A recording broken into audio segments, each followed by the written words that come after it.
Very good morning dear students. Welcome back in Rajeev Nagaure classes. आज हम BA part first year के 5th chapter a tryst with destiny के बारे में study करेंगे।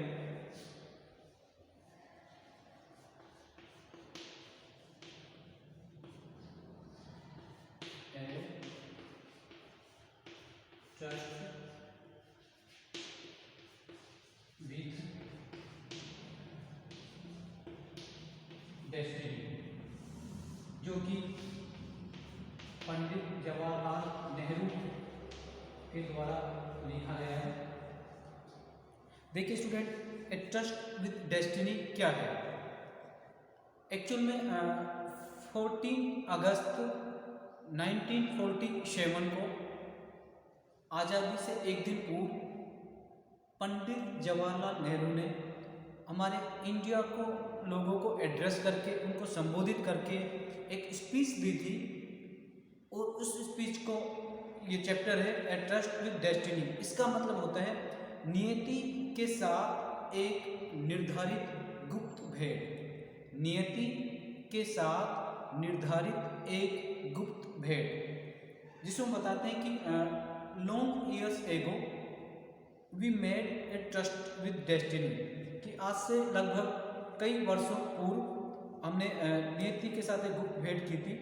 And now the time comes, अब वो समय आ गया है, व्हेन वी से रिडीम आवर प्लेस, जो शपथ हमने ली थी उसको पूरा करने का समय आ गया है।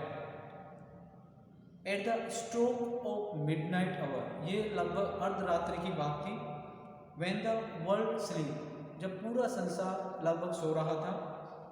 And India will awake to life and freedom, लेकिन हमारे भारत के लोग जीवन के लिए और स्वतंत्रता के लिए जागे हुए हैं।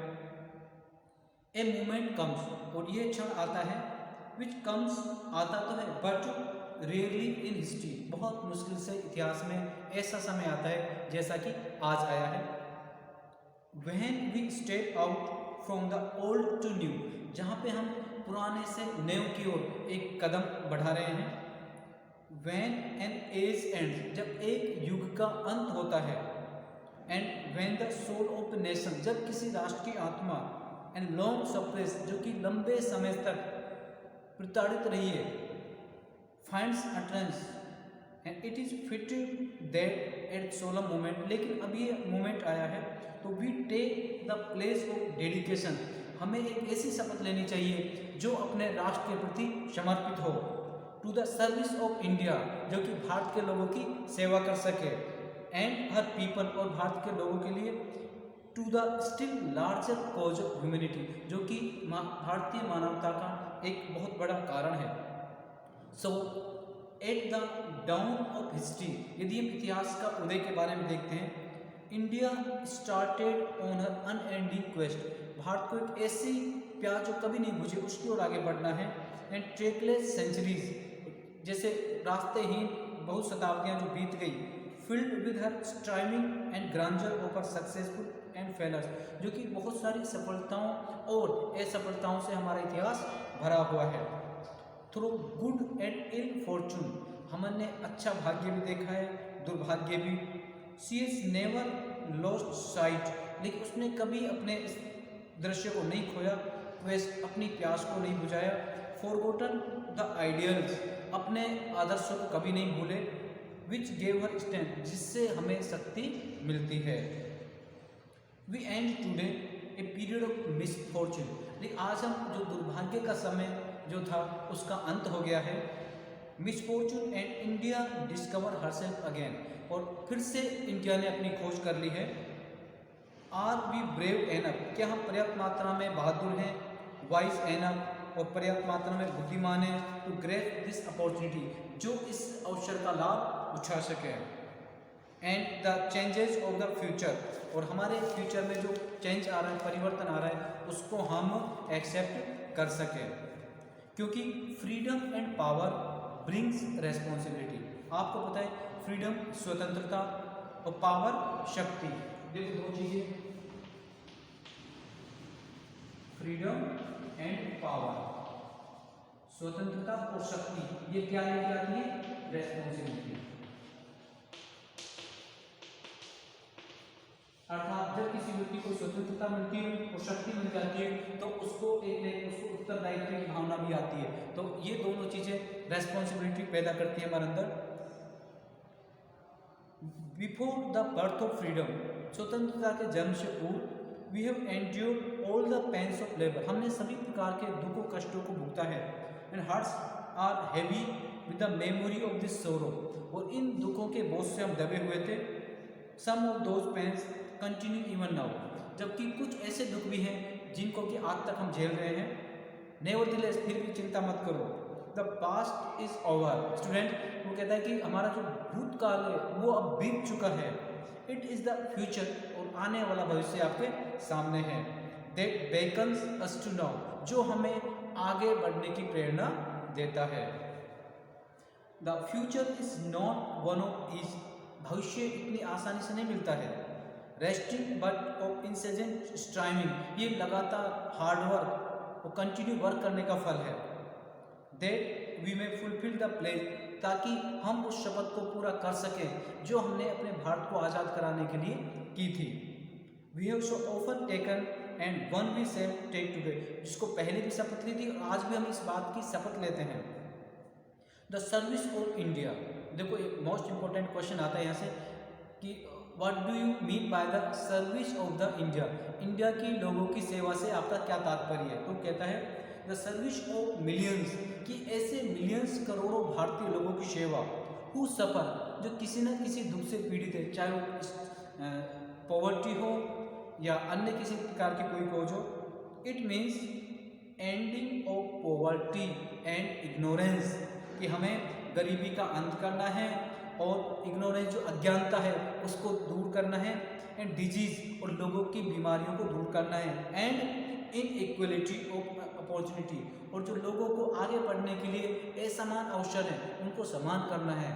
तो द सर्विस ऑफ इंडिया का मतलब क्या हो गया कि ऐसे करोड़ों भारतीयों की सेवा करना, उनको गरीबी से और दुखों से मुक्त करवाना। The ambition of the greatest man, जो भी महान व्यक्ति है उनके जीवन का केवल यही महत्वाकांक्षा रही है कि our generation has been to be wipe every tear from every eye, कि हमारी जनरेशन का एक ही उद्देश्य है, क्या कि प्रत्येक भारतीय की आंखों के आंसुओं को पूछना और उनको दुखों से दूर करना, उनके दुखों को दूर करना। That may be beyond us, हालांकि ये हमारी पहुंच से बाहर हो सकता है। But as long as there are tears and sufferings, जब तक भारतीयों की आंखों में आंसू हैं और उनके दुखों का अंत नहीं हो जाता है, so long our work will not be over, तब तक समझ लेना कि हमारा कार्य समाप्त नहीं हुआ है। अर्थात मिलियंस ऑफ पीपल की सेवा से मतलब क्या है कि हमें प्रत्येक इंडियन की आंखों के आंसुओं को पहुंचना है और उनमें उनके जो डिजीज है उनसे दूर करना है। तभी हम सोचेंगे, जब तक एक भी इंडियन की आंखों में आंसू है तब तक समझ लेना कि our work is not over, हमारा कार्य पूरा नहीं हुआ है और हमें आगे भी कंटिन्यू करना है। So we have to labour and work hard, इसके लिए हमें बहुत हार्ड वर्क करना है। To give reality to our dreams, हमारे सपनों को हकीकत में बदलना है। Those dreams are for India, जो भारत के सपन हमने पहले देखे थे, but they are also for the world, ना केवल भारत के लिए बल्कि पूरे वर्ल्ड के लिए, फॉर ऑल द नेशन, सभी राष्ट्रों के लिए। Peoples are too closely to knit together today, आज हमें सभी लोगों को एक साथ लेकर चलना है, पूरा संसार हमारा है।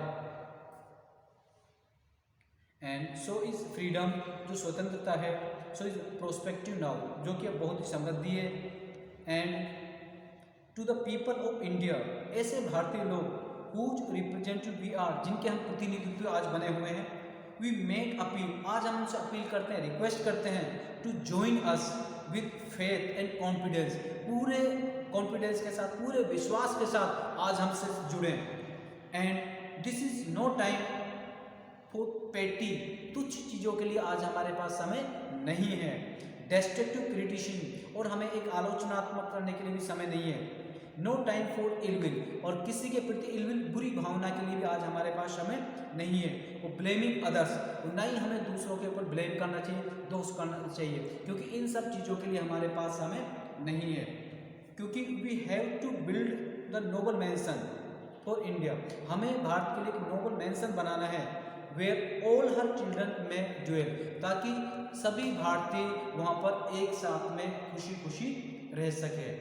ये था हमारा trust with destiny, Pandit Jawaharlal Nehru के द्वारा 14 अगस्त 1947 इवनिंग को दिया गया, भारत के लोगों को एड्रेस करके दिया गया भाषण। स्टूडेंट, ये थी हमारा चैप्टर, इसके साथ कंप्लीट होता है।